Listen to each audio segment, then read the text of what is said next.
अलग अलग विषय समझ रहे हैं। कल हमारा क्या विषय था?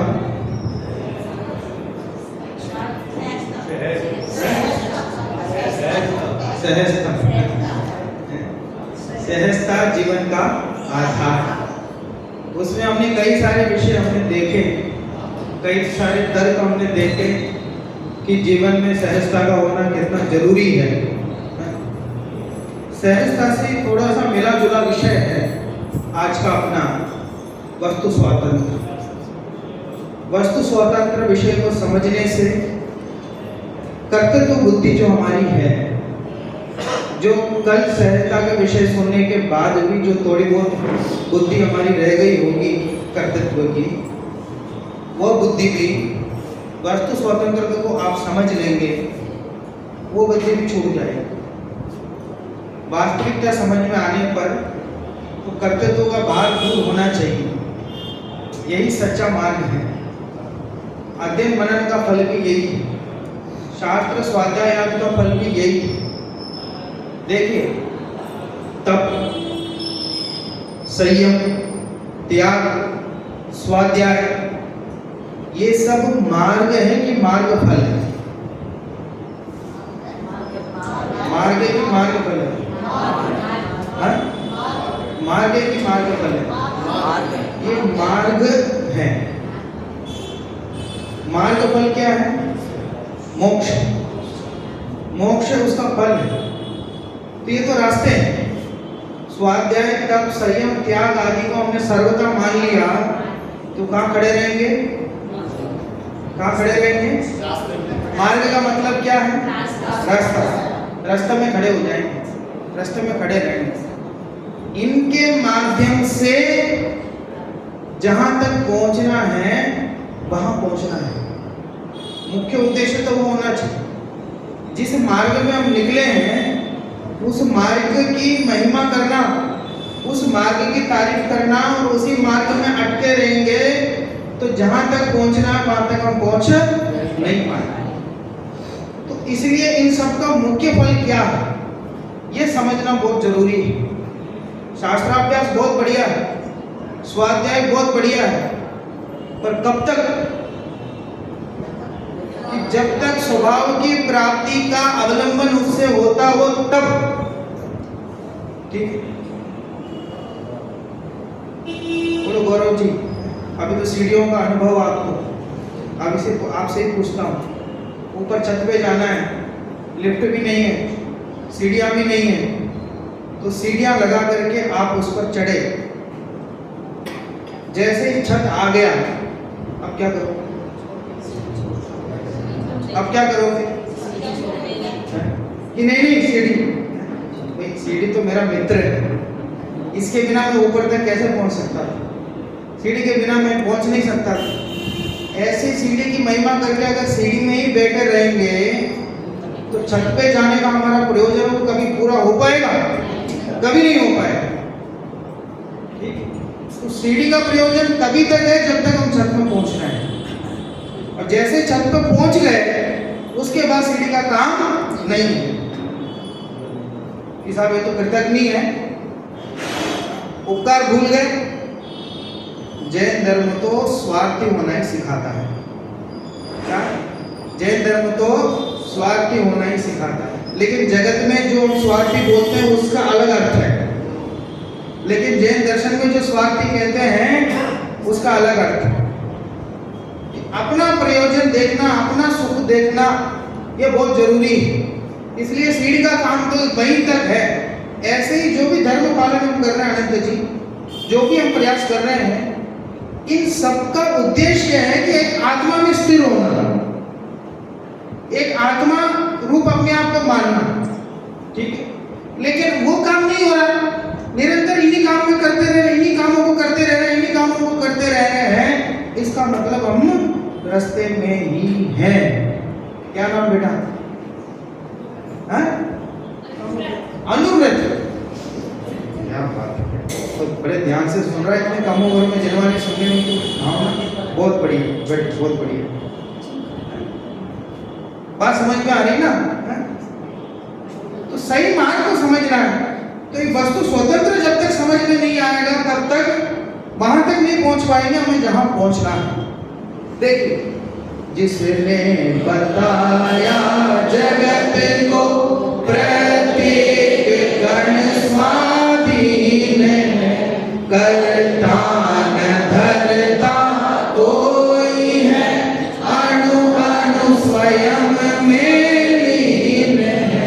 बोलो साहब, कि जिसने बताया जगत को प्रत्येक कण स्वाधीन है, कण कण स्वाधीन है, जन जन स्वाधीन है। ये तो हम भी कहते हैं भारत वाले, लेकिन जैन धर्म तो उससे कई गुना आगे है। वो कहता है कण कण स्वाधीन है, एक एक कण स्वाधीन है। मैं पूछता हूं, जब कण कण स्वाधीन है, किसके माथे पे भार रखे? जब सब लोग अपना अपना काम खुद ही कर लेंगे, तो किसी और को कुछ करने का भार हमारे माथे पे क्यों आएगा? ठीक है। और ये कह रहे हैं करता न धरता कोई है, कोई करता धरता नहीं, कोई करता धरता नहीं है। अणु अणु स्वयं में लीन है, सारे परमाणु अपने अपने में लीन है। एक समय में किस परमाणु को कहां जाना है, एक समय बाद किस परमाणु को कहां जाना है, अनंत समय बाद किस परमाणु को कहां जाना है, ये सब निश्चित। और उसके वैसे होने में किसके सहयोग की आवश्यकता है? किसके सहयोग की आवश्यकता? शक्कर को मिठास रूप होने में किसके सहयोग की आवश्यकता? नहीं नहीं साहब, अब वो गन्ने का क्या, कि गन्ने की खेती तो करनी पड़ेगी, फिर गन्नों की फसल आ जाए तो वो निकाल के लाना पड़ेगा, उसके रस निकालना पड़ेगा, उबालना पड़ेगा, शुद्धता से उसके खांड बनाने होंगे, तब तो मिठास आएगी। तो कहां से आएगी? बोलो, दोनों बातें विपरीत नहीं है एक दूसरे की। सब शक्कर में मिठास लाने के लिए इतना प्रयास तो करना पड़ेगा ना, इसके बिना नहीं हो सकता ना। बोलो, ऐसा है। सेम प्रोसेस हम गन्ने की जगह कोई और लेके आए पौधा, उसका रस निकालें, सेम प्रोसेस करें, तो उसमें मिठास आएगा? नहीं आएगा। क्यों नहीं आएगा? क्योंकि उसमें है ही नहीं, उसमें है नहीं तो हम नहीं ला सकते। तो वो प्रोसेस करके भी किसमें से निकाल सकते हैं? जिसमें वो स्वभाव है, जो परिणमित हो सकता, वह परिणमित होता है। और ये बैठे बैठे समझता है कि नहीं। तो टोडरमल जी ने बहुत बढ़िया उदाहरण दिया है, बहुत शानदार उदाहरण है। जैसे विवाह आदि कार्य में जो बुजुर्ग होते हैं ना, घर के बुजुर्ग होते हैं, बहुत उम्र हो जाती है, तो घर पे शादी हो, 80-90 साल के बुजुर्ग हो गए हों, तो फिर उनकी सुनना बंद कर देते हैं सब लोग। ठीक है, कड़वा सत्य है, क्या करें, ठीक है, उनका सुनना बंद कर देते हैं। तो शादी है तो घर पे कुर्सी ला के बिठा दी कि बाबा जी देखो सब शांति से, ठीक है। बाबा जी बोले, अरे ऐसा नहीं ऐसा करो, ऐसा नहीं ऐसा करो, ऐसा नहीं ऐसा करो, ठीक है। तो क्या कहेंगे बच्चे? शांति से बैठे रहो, बिठाए ना आपको, है क्या करो, शांति से बैठो। फिर भी बोले ऐसा करो ऐसा करो ऐसा करो, फिर क्या बोलेंगे? एक बार में समझ में नहीं आए, अच्छे से बैठो, ठीक है। पूरा सम्मान देंगे, लेकिन चलेगी आपको कुछ नहीं। फिर भी कोई बुजुर्ग कह करके बार बार कहे, तो उसको क्या परिणाम मिलेगा?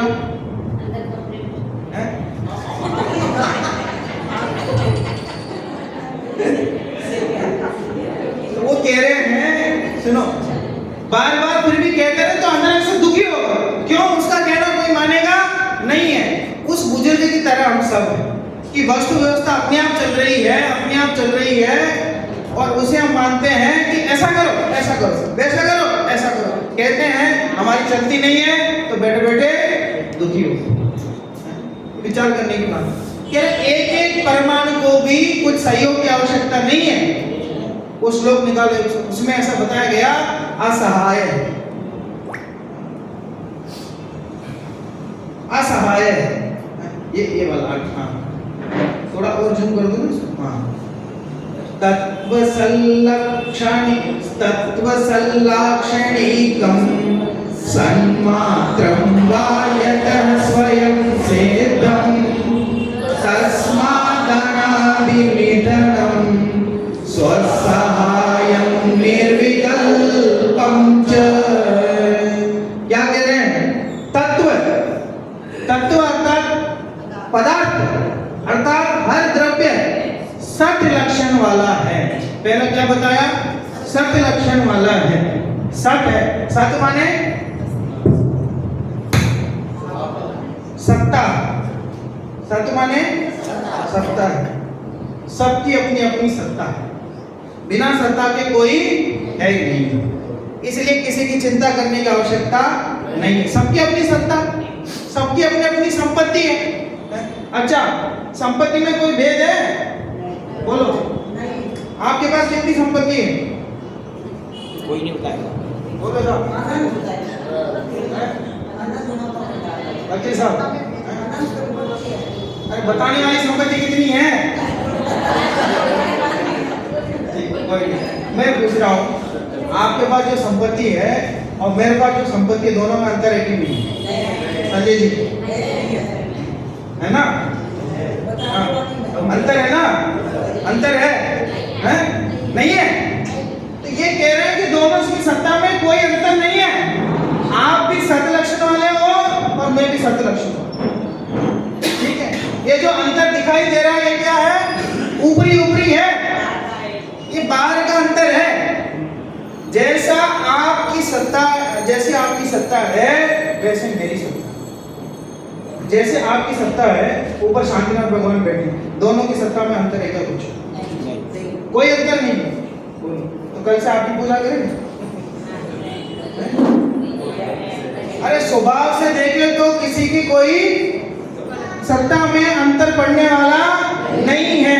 जब सबकी सत्ता बराबर है तो कौन बड़ा कौन छोटा, ये बताओ। आपके पास भी वही संपत्ति हो, मेरे पास भी वही संपत्ति हो, मेरे पास कम होगी तो हीन भावना होगी, आपके पास ज्यादा होगा तो आपको अभिमान होगा। जब दोनों के बराबर ही है तो फिर किसको अभिमान होवे और किसको हीन भावना होवे? कह रहे सत्ता बराबर है हर द्रव्य का। अच्छा, एक चींटी है और एक हाथी है, दोनों के सत्ता में अंतर तो होगा।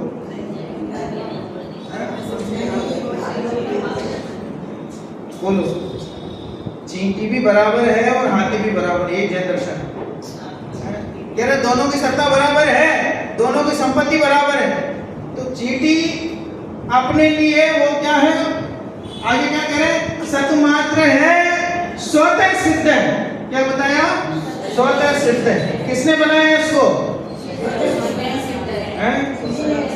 किसने बनाया? किसने बनाया? कह रहे किसी ने नहीं बनाया, स्वतः सिद्ध है, अपने आप से सिद्ध है। टोडरमल जी ने प्रकरण में लिखा, अन्य मत में जैसे मानते हैं ना, ईश्वर ने धरती को बनाया है, ठीक है, इस धरती को, जगत को ईश्वर ने बनाया है। तो उन्होंने ऐसा लिखा कि अगर तुम कहते हो कि जगत की रचना, संसार की रचना, लोक की रचना ईश्वर ने की है, तो मैं समझता हूं ईश्वर सबसे खराब इंजीनियर है। क्या? ईश्वर सबसे खराब इंजीनियर है। बोले क्यों? 60% तो कितना, 70% तो पानी और 30% जमीन, और वो 30% जमीन में भी जिसमें हम रुके हैं, ऐसी जमीन कितनी? बात समझ में आ रही ना? और समुद्र तो इतना सारा खारा, और जिसमें पानी पी सके ऐसी नदी कितनी? ठीक है, अगर किसी ने बुद्धिपूर्वक बनाया होता तो जगत को ऐसा बनाया? आपको बोले साहब, आप मकान बना रहे हैं, मैं बोलो संजय जी, आपको बोले अपने मकान में 70% तो स्विमिंग पूल बना दो और 30% में कमरा बना दो, ये सही रहेगा? 70% स्विमिंग पूल बना दें और 30% में कमरा बना दें, अरे लोग तो ऊपर छत में वो बना देते हैं जिससे अलग से जगह नहीं निकालना पड़े पानी के लिए। अगर तुम ईश्वर को कर्ता मानते हो, जगत की रचना उन्होंने की ऐसा मानते हो, तो कोई 70% पानी का क्या मतलब है? फिर 30% जमीन बना के क्यों दिया? बात समझ में आ रही ना? इससे तो यही समझ में आता है कि किसी ईश्वर ने किसी को नहीं बनाया। अच्छा, हम पूछते हैं ईश्वर ने बनाया तो सामग्री कहां से लेके आए? क्या पूछा कि भाई दुनिया बनाई होगी तो कोई ना कोई तो सामग्री चाहिए ना। मकान आप बना रहे हो, ये कमरा बना रहे हो, तो सामग्री तो चाहिए ना, ईंट पत्थर वगैरह चाहिए ना, रेत वगैरह चाहिए ना, वो तो चाहिए, उसके बिना तो कैसे बनेगी? ईश्वर कहां से लेके आए कि साहब? वो कहीं से लेके आए एक जगह से कि साहब। फिर उस जगह को किसने बनाया कि साहब? वो जगह तो पहले से थी, तो वो जगह पहले से हो सकती तो दुनिया पहले से क्यों नहीं हो सकती? अगर वो जगह पहले से हो सकती है जहां इतनी सामग्री दुनिया बनाने के लिए मिल सकती है, तो पहले से दुनिया क्यों नहीं हो सकती? तो उससे बचने के लिए कहेंगे नहीं नहीं साहब कोई जगह नहीं थी पहले, तो फिर सामग्री कहां से आई? बिना सामग्री कैसे बनाए? तो इन सब बातों से ऐसा लगता है कि जगत की रचना तो किसी ने नहीं की है। क्या है? स्वतः सिद्ध है। किससे सिद्ध है? स्वतः सिद्ध। कोई नहीं है, अपने आप अपनी सत्ता स्वयं से उत्पन्न हुई है और इसका नाश होने वाला नहीं है। कोई डरने की बात नहीं, हमारा नाश कभी होने वाला नहीं है, तो किस बात का डर है? सम्यक दृष्टि सप्त भयों से रहित होता है, ठीक है? इस लोक का भी भय नहीं होता, परलोक का भी भय नहीं होता, किसी प्रकार का कोई भय नहीं। अचानक कुछ हो जाए किसी प्रकार का वेदना भय कुछ नहीं। बोले क्यों? कि मैं तो जैसा हूं वैसा ही हूं और कभी बदलने वाला नहीं हूं, कभी नाश होने वाला नहीं हूं। तो फिर किस बात के लिए डरो? क्यों डरो? कोई बीमारी आ जाए कि साहब डॉक्टर बोले कैंसर हो गया, तो एकदम दुख होगा ना। कल्पना करो ऐसा किसी ने कह दिया कि साहब ज्यादा दिन बचे नहीं, बोलो क्या होगा? दुख होगा। किस बात का दुख होगा? किस बात का दुख होगा? और किस बात का? क्या पंडित जी हम मर जाएंगे, हम नहीं बचेंगे? अरे मरने वाला कौन है? कह रहे स्वतः सिद्ध है और सत्ता हमारी है, उसको कोई छीन नहीं सकता हमसे। सदा एक जैसी रहने वाली सत्ता है और स्वयं सिद्ध है और अनादि है और अनिधन है। कह रहे अनादि से है और अनंत काल तक रहने वाला है, कभी नहीं मरने वाला है, अनंत काल तक रहने वाला है। तो जो अनंत काल तक रहने वाला है उसको कौन मिटा सकता है? ये तो एक उर्दू के कवि ने भी लिखा है, वो अभिनंदन जी ने सुनाई होगी आपको ये पंक्ति। गौरव जी आपको सुनाई थी क्या अभिनंदन जी? रूह जब मरती नहीं तब मरने की फिक्र क्या? रूह जब मरती नहीं तब मरने की फिक्र क्या? जो जुदा तुमसे हुआ वो पहले से ही जुदा था। रूह जब मरती नहीं तब मरने की फिक्र क्या? जो जुदा तुमसे हुआ वो पहले से ही जुदा था। कि तुमसे कोई जुदा हुआ इसका मतलब क्या है? कि जुदा कौन हो सकता है? जो पहले से जुदा था वही जुदा हो सकता है। तो अनादि अनिधन है और ये कह रहे हैं कि स्वसहाय है। क्या कहा? अगला बिंदु क्या आया? स्वसहाय है। स्वसहाय है। किसके ऊपर अधीन है? किसके ऊपर अधीन है? स्व। इसे अपना काम करने के लिए किसके पास जाना पड़ेगा? किसके पास जाना पड़ेगा? किसी के पास जाने की जरूरत ही नहीं। बोलो साहब, ये मिथ्या तो अनादिकाल से है, इसको नाश करने के लिए कितना समय चाहिए? क्षण भर निज रस को पीछे तन में श्यामल को धो देता। ज्यादा समय नहीं चाहिए, अनादिकाल से है तो इसमें बहुत समय लगेगा विद्यार्थियों को? नहीं, एक क्षण भर में, क्षण भर भी अगर उसने अपने स्वभाव की तरफ देख लिया तु मिथ्यात्व तु। माने अच्छा केवल ज्ञान करने के लिए किसके पास जाना पड़ेगा? अरे मोक्ष जाने के लिए किसके पास जाना पड़ेगा? अच्छा नरक जाने के लिए किसके पास जाना? इसमें जल्दी बात समझ में आती है। अरे नरक जाने के लिए भी इसे किसी के पास जाना नहीं पड़ेगा, ये अपने ही परिणामों से नरक जाता है, अपने ही परिणामों से स्वर्ग जाता है, अपने ही पहचान से, अपने में लीनता से मोक्ष जाता है। ये सहाय नहीं है किसी के, किसी के अधीन नहीं है, इसके काम करने के लिए कोई बैठा भी नहीं है और आवश्यकता नहीं है। ये सबसे बड़ी बात है। क्या कह रहे हैं? आवश्यकता नहीं। कि लोग बोलते हैं ना सब कि भले 2 रोटी खाएं लेकिन हम अपनी कमाई के खाएंगे, ऐसे कहते हैं ना स्वाभिमानी लोग कि भैया हम तो भले 2 रोटी खाएं लेकिन अपनी कमाई के खाएंगे। ये कह रहे स्वसहाय, इसे किसी के अधीन होने की आवश्यकता नहीं है। वस्तु स्वरूप में किसी को भी किसी के अधीन होने की आवश्यकता नहीं है, जिसे यहाँ स्वसहाय का, अपने ही सहाय, अपने बलबूते ये सारा काम कर सकते। ठीक है, आत्मा ही आत्मा का गुरु है। इष्टोपदेश ग्रंथ में आपने पढ़ा होगा, उसमें लिखा आत्मा आत्मा का ही गुरु है। आत्मा ही गुरु है और कोई नहीं है। आत्मा को दुर्गति में भी खुद लेके जाता है। और जब अच्छा आपने प्रवचन सुना, प्रवचन जाने के बाद बाहर गए आप, ठीक है, विचार आया यार पंडित जी तो कहते हैं एक द्रव्य दूसरे द्रव्य का करता रहता है, ऐसा विचार आया। उसके बाद तुरंत अपना मन कहें देखो पंडितों को काम तो कहना है, ठीक है, और हमारा काम है 10 लक्षण में प्रवचन सुनना। क्या ऐसा हो सकता है? एक दूसरे इन बातों में कोई दम नहीं है। ठीक, जब तक व्यापार नहीं करेंगे, जब तक पैसा नहीं कमाएंगे, तब तक संसार में ऐसे नहीं रह सकते। बढ़िया पैसा कमाओ ज्यादा, ठीक। पंडित जी तो क्या कर सकते हैं? केवल यहाँ समझा सकते हैं, लेकिन वो बात सही है, उसी मार्ग पे चलना है। ऐसे अपने आप को उस मार्ग में लेके कौन जाएगा? खुद। उसी समय मन में ऐसा विचार आया कि नहीं नहीं पंडित जी सही कहते हैं, मैंने भी ये बात महसूस की है, बात में सच्चाई है, कोई किसी का करता धरता नहीं है। भले ये बात मुझे आज समझ में नहीं आ रही है, लेकिन मुझे तो इसी का गुलन करना है, बारंबार इसी के बारे में सोचना है, कुछ तो बिल्कुल सच है ये तो। ऐसा सोचा तो अपने आप को सही मार्ग में लेके जाना। तो जगत के जितने पदार्थ है वो निमित्त मात्र हैं, ठीक है, निमित्त मात्र है।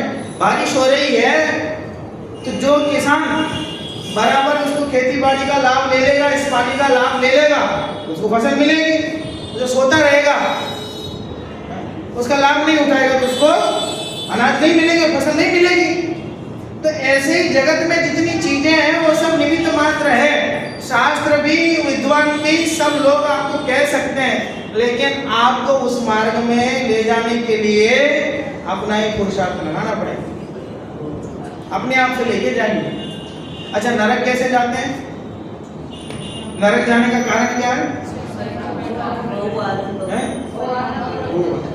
कोई बोले साहब इन परिवार वालों की वजह से मैंने बहुत कमाई की, परिवार वालों के कारण मैंने बहुत कमाई की, बहुत पाप किया, बहुत आरंभ किया, इस वजह से मैं नरक जा रहा हूं। ठीक है, तो वो जो पाप आरंभ किया, हिंसा की, किसके ऊपर डाल दिया? परिवार वालों के ऊपर। अब मैं कहता हूं जब नरक में जाएं और दुर्भाग्य से परिवार वाले भी चले जाएं, वहां ये बोले भैया मैं तुम लोग पैसे सब करता रहा, तो इधर जो डंडे पड़ रहे हैं 2 डंडे तुम खा लो, तो कोई वहां खाने को तैयार होएगा? हमने कब कहा था तुम्हें ऐसा करने के? क्या हुआ? हमने कब कहा था?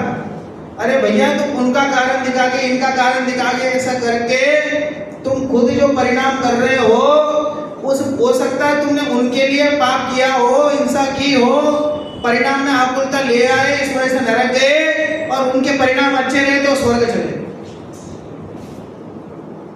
बात समझ में आ रही ना? तो कोई किसी का कारण नहीं है। दुर्गति में जाने का कारण भी अपने परिणाम है, और स्वर्ग आदि में जाने का कारण भी अपने परिणाम है, और मोक्ष में जाना भी अपना ही परिणाम है, ये स्वसहाय है। ठीक है, कोई किसी का करता। जैन धर्म में तीर्थंकर मार्ग बताते हैं, मोक्ष नहीं ले जाते। मोक्ष का मार्ग बताते हैं, मोक्ष लेके नहीं जाते हैं, ये स्वसहाय है। ठीक है, अब आप निकालो मोक्ष का प्रकाशन वाला वास्तु स्वतंत्र का, इसी को उन्होंने स्वाधीन शब्द से लिया।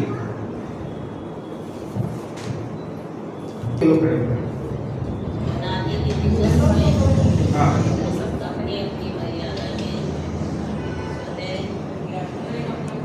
भिन्न भिन्न अपनी मर्यादा हाँ परिणमित होती हैं, कोई किसी का अधीन नहीं। हम बोले कोई एक बोले तो कोई किसी का अधीन नहीं, सभी बोलेंगे एक साथ। पर को प्रतिनिधित्व कराने का भाव मिथ्या था। तो उन सबको ठीक करते हैं कि नहीं? क्यों करते हैं? क्यों करते हैं? अरे बगल वाले मकान में कुछ हो जाए तो करते हैं क्या? नहीं करते। अपने मकान में क्यों करते हैं?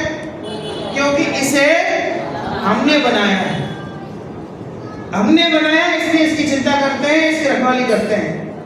तो जगत को किसी ने नहीं बनाया है तो उसकी रखवाली कौन करेगा? जो स्वयं सिद्ध है, अपने आप ही बना हुआ है, तो उसकी रखवाली कौन करेगा? कोई नहीं करेगा। सच्चाई तो कोई नहीं कर सकता। तो कोई बीड़ा उठा ले, साहब मैं तो 500 लोगों को मोक्ष पहुंचाऊंगा, उसके बाद मोक्ष में जाऊंगा। बोलो कितने जीवों को मोक्ष पहुंचा सकते? कितने जीवों को मोक्ष पहुंचा सकते? विचार करो। अरे जिनकी पात्रता होगी, अगर हमसे प्रभावित होना होगा तो प्रभावित हो जाएंगे और मोक्ष चले जाएंगे, और जिनकी पात्रता नहीं होगी तो मारीची जैसा जीव और साक्षात तीर्थंकर के समक्ष रह के भी वो नहीं जा पाता। वो कहा तो वो भरत चक्रवर्ती के 923 पुत्र, ठीक है, वो बिना कुछ बोले दीक्षा लेकर के मोक्ष चले गए। और बोलो उनको किसने उपदेश दिया? उनको किसने इस मार्ग में लगाया? किसने नहीं लगाया। जो होना था अपने आप उनका हो गया। इसलिए सच्ची बात तो यह है कि सभी, एक बार और थोड़ा सा ऊपर लेना। नहीं ठीक ठीक वही हाँ। देखो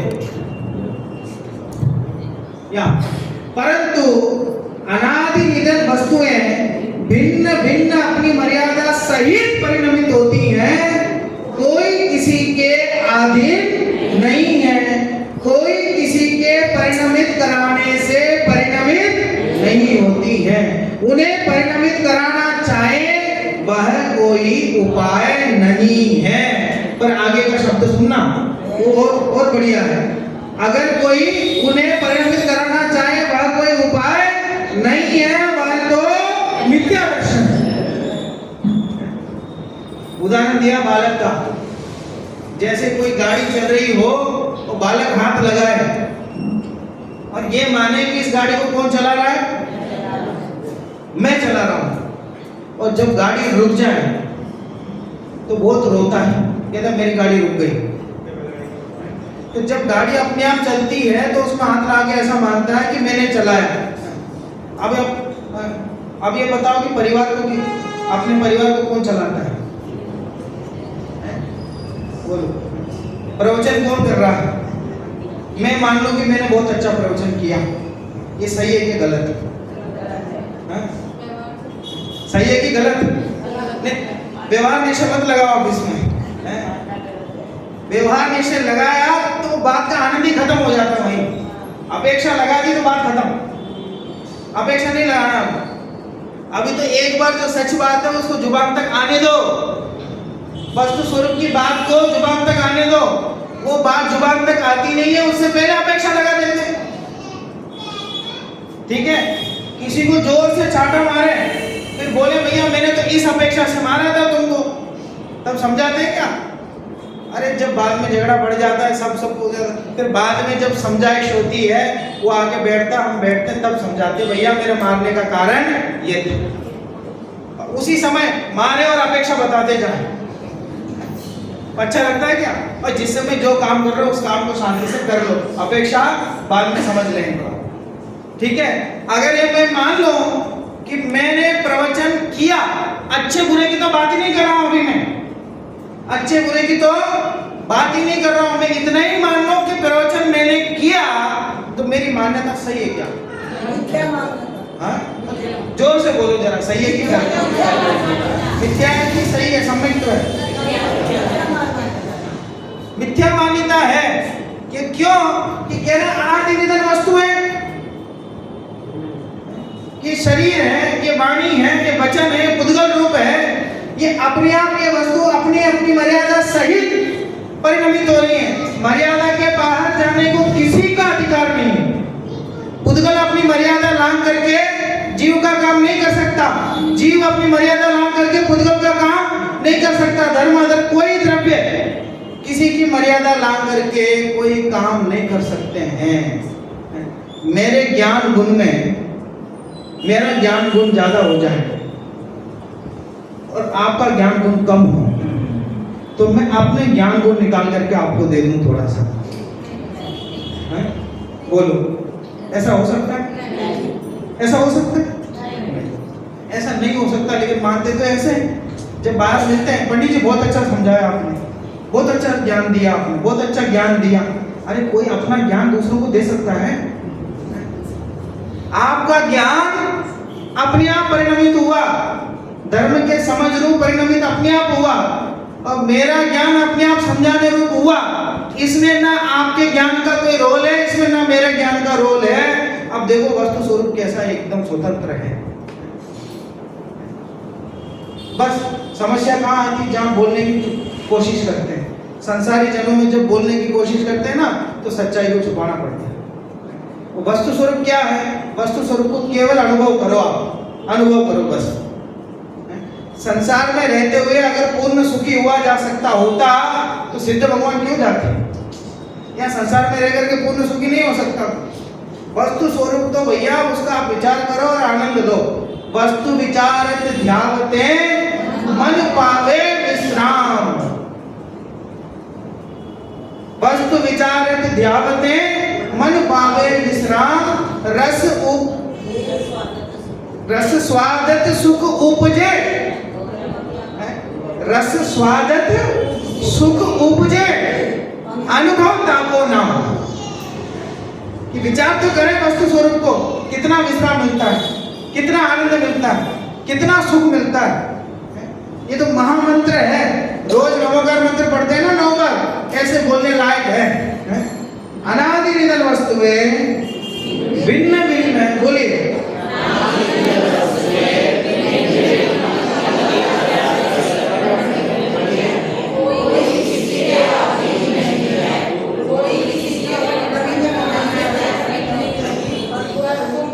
बोलो। आप सब यहाँ से पढ़ रहे थे, ठीक है? सबके पढ़ने की गति एक सी है क्या? तो पढ़ने की गति बोल रहा हूँ, सबका उच्चारण एक सा है क्या? सबकी आवाज जो निकल रही है उसकी तीव्रता एक सी है क्या? नहीं। और एक बार पढ़ने के बाद कितनों को याद रह गया, कितनों को याद नहीं रहा? और इसी से समझ में आ रहा ना, अनादि निधन वस्तु है भिन्न भिन्न, जिसकी जितनी मर्यादा है उस मर्यादा से परिणमन कर रहा, जिसकी जो मर्यादा है उसी से परिणमन कर रहा है। कोई किसी के परिणमित कराने से परिणमित नहीं होती। क्यों नहीं होती? कोई एक जवाब दो, अगर इसको समझ में आ गया, मैं समझ लूं कि इनको समझ में आ गया। क्यों परिणमित होती? कोई किसी के परिणमित कराने से परिणमित नहीं होती। क्यों नहीं होती? कोई एक बोलो, नहीं बोल तो ठीक है, और एक बार अभी आगे बोलो। हाँ, अरे इधर से भी बोलो कोई।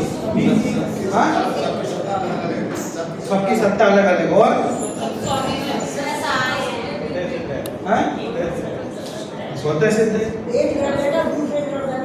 नहीं, वो तो है। अरे आवश्यकता नहीं है क्या? कोई किसी को परिणमित कराने की आवश्यकता नहीं है। क्यों? क्योंकि सब अपने आप से परिणमित हो रहे हैं। ऊपर की लाइन में आए ना, अपनी मर्यादा सहित परिणमित हो रहे हैं। कोई किसी के अधीन नहीं है कि सब किसी को जरूरत ही नहीं है। आप सीढ़ियां उतर रहे हैं बहुत आराम से एकदम, मतलब मजबूत होकर के सीढ़ियां उतर रहे, कोई आके बोले भैया सीढ़ी उतार दूं आपको, तो क्या कहेंगे कि भैया बुढ़ा नहीं हुआ हूं मैं। एक कोई बिना जरूरत के कोई मदद करने आए हैं तो उसके प्रति गुस्सा आएगा कि प्रेम भाव आएगा? गुस्सा तो आएगा ना। तो जब सब द्रव्य अपना काम कर रहे हैं कि भैया मैं तुम्हारा काम करा दूं, ठीक है, जीव द्रव्य अपना काम कर रहा है, दूसरा जीव द्रव्य अपना काम कर रहा है, हम उसके पास जाएं तुम्हारा सहयोग हम कर रहे हैं, इसका मतलब क्या है? वो कह रहे हैं उसकी आवश्यकता नहीं है, सब द्रव्य अपने आप अपना काम कर सकते। नीचे देखो तो सच्चा उपाय क्या है? तो वस्तु स्वरूप समझ में आ गया, उसके बाद का सच्चा उपाय, सच्ची वो उसकी जो परिणति होती है उसके बारे में वर्णन कर रहे हैं। जैसे पदार्थों का स्वरूप है वैसा श्रद्धान हो जाए तो सर्व दुख दूर हो जाए। जैसे पदार्थों का स्वरूप है वैसे ही, तो बहुत पहले की बात है, जब दूसरी तीसरी क्लास में था मैं, तो वो गांव की महिलाएं बैठ के आपस में बातें करती ना, तो सब अपने अपने किस्से सुनाते हैं। तो हमारे गांव में एक महिला थी, उनके बच्चे को सांप ने डस लिया, ठीक है। तो एक दीवार थी, वो दीवार पे खड़ा हुआ, एक पेड़ था पास में, पेड़ में से कुछ तोड़ रहा था, तो सांप नीचे से जा रहा था और उसके रास्ते में खड़ा हुआ था, तो उसने डस लिया और ले जा करके इलाज किया, बच गया। तो उसके बाद उसकी मम्मी सबको सुनाती थी, 2-4 बार मैंने सुना है। तो वो जिस तरह से सुनाती थी सबको कि वो दीवार पे खड़ा था, सांप आया और डसा और चला गया और कुछ नहीं किया। जिसको भी सुना है कि माता जी वो तो वहां पेड़ से कुछ तोड़ रहा था, सांप आया और डसा और चला गया, कुछ नहीं किया और कुछ नहीं किया। मैं 2-4 बार सुना, फिर मैंने कहा देखो आंटी जी आप क्या चाहते थे? वो सांप डसे और माफी मांगे, देखो तुम मेरे रास्ते में खड़े हो, नहीं तो मैंने डसता तुमको, रास्ते में हो इसलिए मैंने डसा कि चलो अब अस्पताल लेके जाता हूं। क्या वो सांप से और क्या करवाना चाहते हो तुम? और क्या चाहते हो? तो बड़ा एकदम आश्चर्यचकित होकर के और कुछ नहीं किया और कुछ नहीं किया, और अरे भैया और कर भी क्या सकता था सांप? तुम उसके रास्ते में खड़े होगे तो डसेगा और क्या करेगा? और क्या कर सकता हो? कि जैसे पदार्थों का स्वरूप है वैसा श्रद्धान हो जाए तो सर्व दुख दूर हो जाए, सारे दुख। कि ये समझ ले कि भैया सांप का काम तो डसना है, उसने अपना काम कर लिया बस, अब उससे क्या अपेक्षा लगा रहे हो तुम? तो पदार्थ का असली स्वरूप समझ में आ जाए तो दुख दूर हो जाए, ठीक, दुख दूर हो जाए। एक व्यक्ति आगे बोला कि साहब मेरे दुश्मन ने मेरे पे तलवार चलाई और चोट लग गई तो बहुत दुख हो रहा। तो दुखी होने की क्या बात? दुखी होने की क्या बात? दुश्मन है तो फिर वो क्या करेगा? तलवार ही चलाएगा। दोस्त ने तलवार चलाई होती तब तो तू दुखी होता। दुश्मन का काम तो तलवार चलाना ही है। नहीं साहब वो दोस्त जैसे ही था लेकिन उसने तलवार, अरे जब तलवार चला दी तो क्या सिद्ध हो गया? तो दुश्मन है। अब तो किस बात का दुख हो रहा है? कि डॉक्टर के पास गया, उनने कहा इसका इलाज है, तो किस बात का दुख है? कि उनने कहा नहीं है इलाज इसका, तो भी किस बात का दुख है? कोई इलाज नहीं, निश्चिंत रहो। उनने कहा ये इलाज है तो भी दुखी होता है, और वो कहे इलाज नहीं है तो भी दुखी होता है। अब मुझे बता डॉक्टर तीसरा विकल्प क्या है उसके पास? तीसरा विकल्प क्या है? अरे पदार्थों का सच्चा श्रद्धान हो जाए तो दुख दूर हो जाए। जिस प्रकार कोई मोहित होकर मुर्दे को जीवित माने या जिलाना चाहे तो आप ही दुखी होता है, तथा उसे मुर्दा मानना और यह जिलाने से नहीं जिएगा, जिलाने से जिएगा नहीं, ऐसा मानना सो ही उस दुख को दूर करने का उपाय है। उसी प्रकार मिथ्या दृष्टि होकर पदार्थों को अन्यथा माने, अन्यथा परिणमित करना चाहे तो आप ही दुखी होता है। तो दुख दूर करने का उपाय क्या है कि उन्हें यथार्थ मानना और यह परिणमित कराने से अन्यथा परिणमित नहीं होंगे ऐसा मानना, सो ही उस दुख के दूर होने का उपाय है। ब्रह्म जनित दुख का उपाय भ्रम दूर करना है। समय साल का उदाहरण है, एक व्यक्ति अपने घर में बैठ के ध्यान कर रहा था। क्या ध्यान कर रहा था? मैं बहुत बड़ा भैंसा हूँ। क्या ध्यान कर रहा था? कि मैं बहुत बड़ा भैंसा हूँ और मेरी सींगें इतनी हैं कि आसमान को छू रही हैं। इतनी बड़ी सींगें हैं, आसमान को छू रही हैं। और बाहर उस खाट पे उसके पिताजी बैठे थे। अंदर से उन्होंने बाहर से आवाज लगाई कि बेटा एक गिलास पानी ले आ। वो आया नहीं बाहर, 2-3 बार बोला, आया ही नहीं बाहर। फिर उन्होंने पूछा क्या बात है, क्यों नहीं आ रहा? कि पिताजी मैं बाहर नहीं आ सकता। बोले क्यों नहीं आ सकते? कि तुम्हारा दरवाजा छोटा है। क्या बोले? तुम्हारा दरवाजा छोटा है। बोले क्या दरवाजा तो ठीक है, क्या हुआ? बोले मेरी सींगें इतनी बड़ी हैं, अगर मैं बाहर आया तो फिर पूरा घर टूट जाएगा, तुम्हारा द्वार का पूरा टूट जाएगा।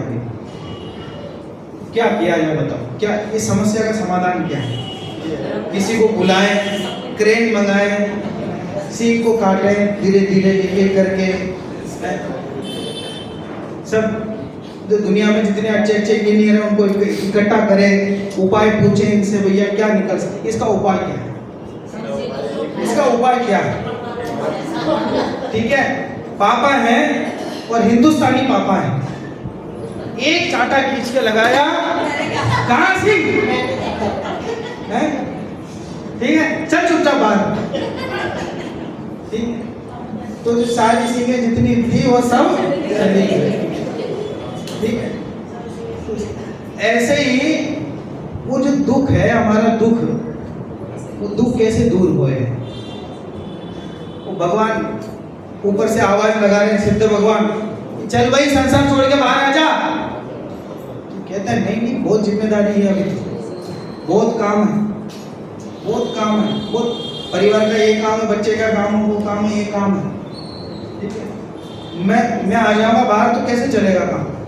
मैं नहीं आ सकता, तुम्हारा द्वार छोटा, मैं नहीं आ सकता।